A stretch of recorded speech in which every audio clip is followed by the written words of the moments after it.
in manufacturing particularly, since it has been kind of using software for long, I think one of the reasons why we use software in manufacturing domain is because you want to track cost.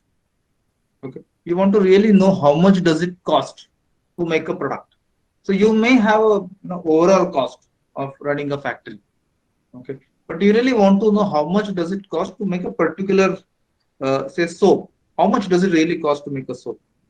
And that costing is a big exercise in a manufacturing company. So cost is tracked very much, and primary purpose of using software is actually to track a cost. If you frankly speaking, I mean, obviously you can track progress, but focus is largely on tracking the cost. So in ERP links, there are four types of operating cost kind of defined. One is called electricity cost, second is rent cost, third is consumable cost, and fourth is wages. And these are all different per hour basis. How much it will cost per hour. And even though you may have, which is like a fixed staff or permanent staff, still you will define wages as per hour, because how much time it will be and how, for the that workstation, let's say it's a lathing machine kind of, and there's somebody working there, if he's operating for that much time, then how much wages per hour, what is the rate that gets captured. So this is master data. Okay, this is like a one time which doesn't change every now and then, but this has to be there. Then there are working hours, and in working hours, there's one is a holiday list, which is where maybe it's a Sunday that we are not working in, and then there are start time and end time that are mentioned, and you could enable them or disable them. So many times they will have shifts. So we have shifts. It could be 24 by 6 or 24 by 7 also sometimes. So a particular workstation may be running for 8 hours, 16 hours, 24 hours, depends. So you need to kind of mention that kind of thing, and then you give a description. So what I would request Ashish is to also open an Excel file, and we have got some data over there. We'll look at that data. Yes, so we have got this workstation details. Now I have marked something in color. So the convention that we're going to follow, and actually let me also take time to quickly explain this to you, is that I have given workstation details and operation details, and I'll discuss that also. The one which is colored are the ones which we're going to do in this session.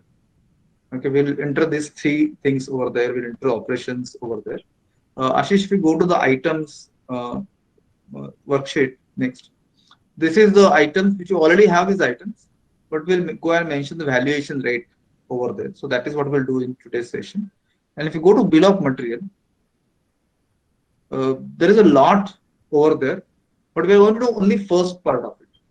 Only first sub-assembly is on bill of material that will define in this session, and then we'll do a kind of material request for this SA01, some assembly 01, and then we'll create a work order for it, and we'll manufacture sub-assembly one digital.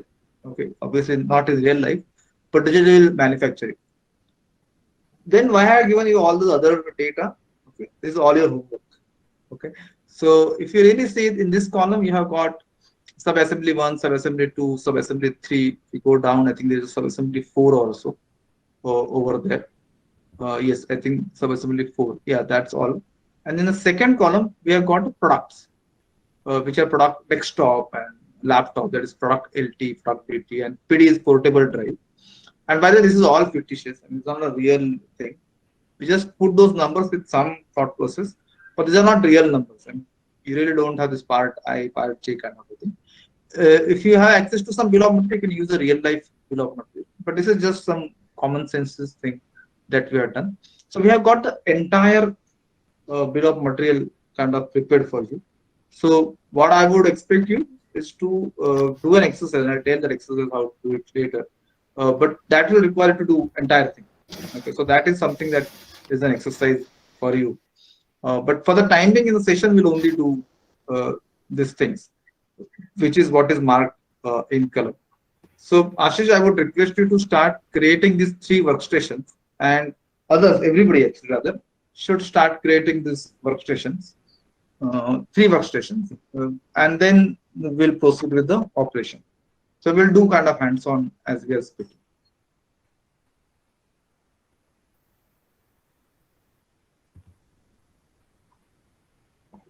And anyone of you getting a difficulty, please raise your hand and unmute yourself and start speaking.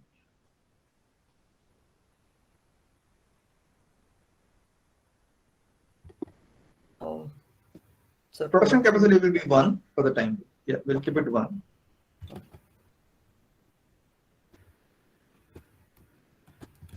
So it's 100, 200, 300. Yeah, yeah. 100, 200, 300.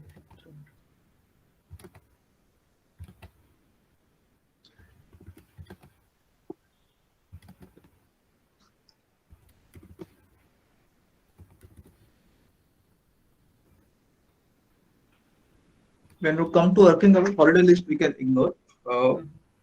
But have a start time, end time.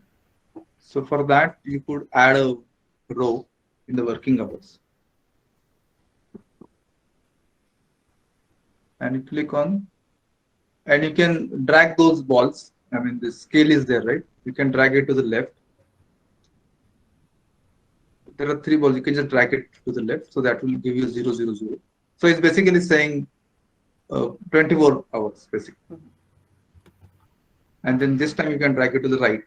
So you get 23, 59, I think 59. So that kind of thing. And then you can just type the description. I think the description is there. You can copy paste.